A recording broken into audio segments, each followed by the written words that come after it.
Welcome back to our journey through the history of England's monarchs. Today we delve into one of the most turbulent and defining periods in the nation's past, the Wars of the Roses. At the end of the 1300s, the mighty Plantagenet dynasty, which had ruled England for over 2 centuries, fractured, the family tree split into two powerful rival branches, the House of Lancaster and the House of York. Both houses descended from King Edward III, giving them a legitimate and dangerously overlapping claim to the throne. This shared royal blood, once a source of strength, would soon ignite a decades-long struggle for the ultimate prize, the crown of England. This wasn't just a series of battles.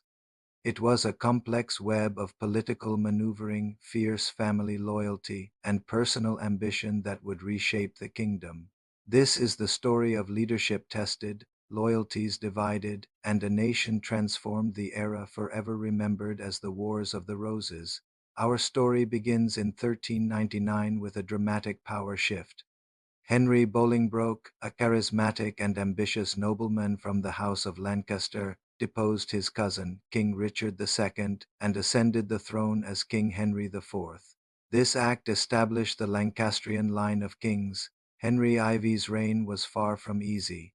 He spent much of it quelling rebellions and navigating a court still reeling from the change in leadership. His primary goal was to restore stability and reinforce the authority of the crown, laying a new foundation for his dynasty. He was succeeded by his son, Henry V, a king who would become the stuff of legend. Unlike his father, who fought to hold the kingdom together, Henry V united it. He was a natural leader, a brilliant military strategist, and a figure of immense charisma. He successfully quelled dissent at home and turned his attention abroad, leading decisive campaigns in France during the Hundred Years' War. His legendary victory at the Battle of Agincourt in 1415 elevated him to the status of a national hero and greatly expanded England's influence in Europe. For a brief, shining moment, it seemed the Lancastrian dynasty was invincible. But fate had other plans. In 1422, at the height of his power, Henry V died unexpectedly, leaving his infant son, Henry VI, to inherit not just the English crown, but the disputed crown of France as well. The kingdom Henry VI inherited was a fragile one. As a mere baby, he was king in name only, with powerful nobles and uncles ruling in his stead. When he finally came of age, it became clear he was a very different man from his warrior father. Henry VI was gentle, pious, and deeply religious, but he lacked the political cunning and ruthless drive needed to command a court of ambitious lords. His long reign was plagued by problems. England's fortunes in France dwindled, leading to the loss of almost all the territories his father had won. At home, the economy faltered and social unrest grew among a populace tired of high taxes and weak leadership. As the king's authority weakened, the nobles grew stronger and more factional.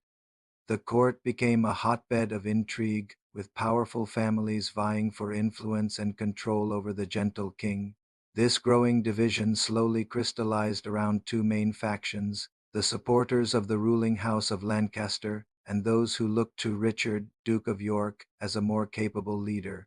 Richard of York also had a strong claim to the throne, and many saw him as the answer to the kingdom's woes. The rivalry intensified, with powerful families across England choosing sides.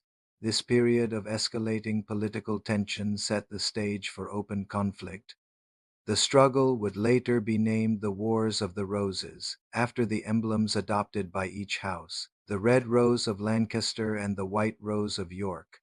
The seeds of civil war had been sown. From the chaos of Henry V's reign, a new, formidable figure emerged: Edward, Earl of March, the son of Richard, Duke of York, after his father was killed in battle. Edward took up the Yorkist cause with vigor and determination.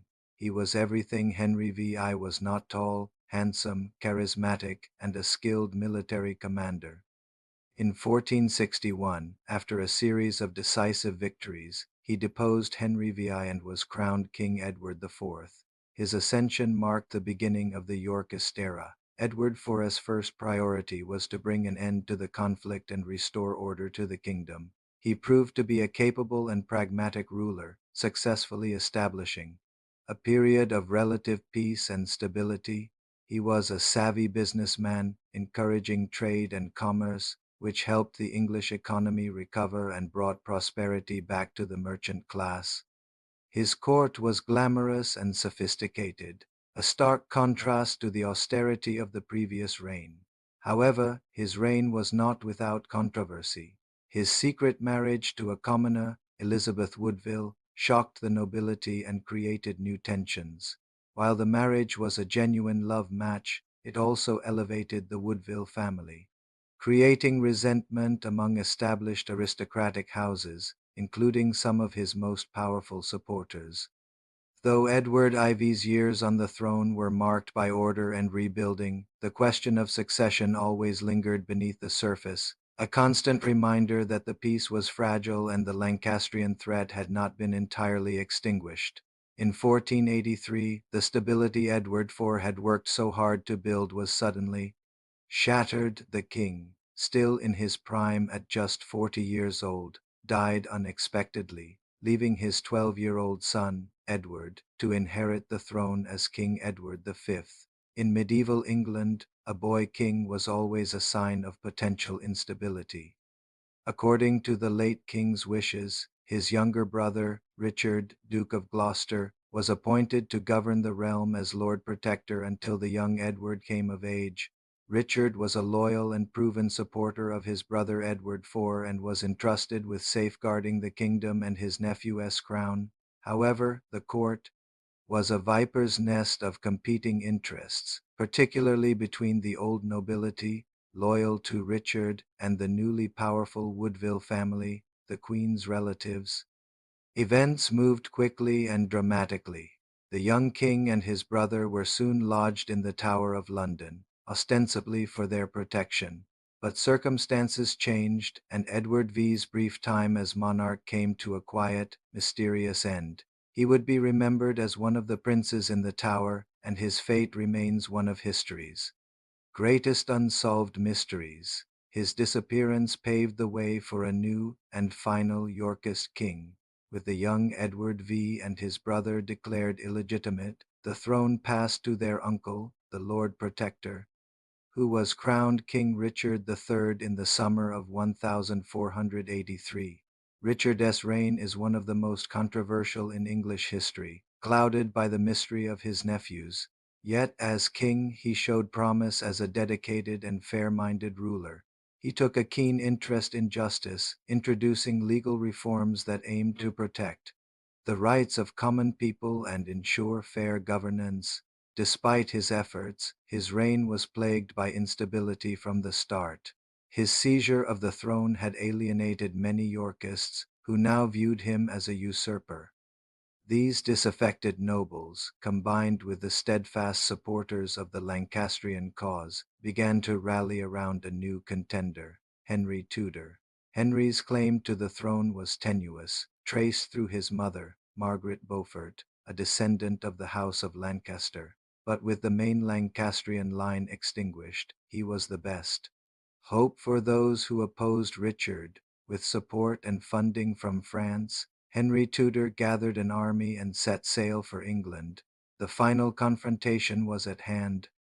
In August 1485, the opposing forces of King Richard III and Henry Tudor met at Bosworth Field in a battle that would decide the fate of the crown and change England forever.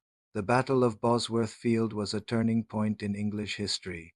Despite being outnumbered, Henry Tudor's forces, aided by the last-minute betrayal of some of Richard's key allies, won a decisive victory.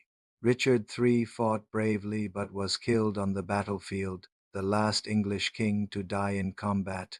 Henry Tudor was crowned King Henry VII, and a new era began. To bring an end to the decades of division, Henry made a brilliant political move. He married Elizabeth of York, the eldest daughter of the Yorkist King Edward IV. This marriage symbolically and literally united the rival houses.